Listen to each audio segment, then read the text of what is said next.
తండ్రి అయిన దేవుని నుండియు ప్రభువైన యేసుక్రీస్తు నుండియు కృపా సమాధానములు మీకు కలుగునుగాక. ఈరోజు దేవుడు తన పరిశుద్ధ గ్రంథములో నుండి మనకు అనుగ్రహించిన నేటి దేవుని వాగ్దానము కీర్తనల గ్రంథము 37వ అధ్యాయము 34వ వచనం. భూమిని స్వతంత్రించుకొనున్నట్లు ఆయన నిన్ను హెచ్చించును అని దేవుడు ఈరోజు మనతో మాట్లాడుతున్నాడు. నా ప్రియ క్రైస్తవ సహోదరీ సహోదరులారా, భూమి మీద నీ జీవితం ఒక్కడిగానే బ్రతికేస్తున్నావా? దేవుని గూర్చిన అవసరం లేదని భావించి కొనసాగిపోతున్నావా? ఒక్కడిగా బ్రతకొచ్చు కాని ఆ జీవితములో సంతోషాన్ని కోల్పోతావు.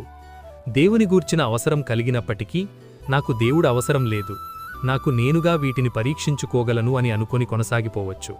అలా భూమి మీద జాగ్రత్త పడగలవు, మరి పరమందు నీ జీవితముని ఎవరికప్పగించగలవు? నా ప్రియ క్రైస్తవ సహోదరీ సహోదరులారా, నీ జీవితమును ఇహమందు పరమందు దేవునికి అప్పగించుము. అప్పుడు ఆయన నిన్ను హెచ్చించి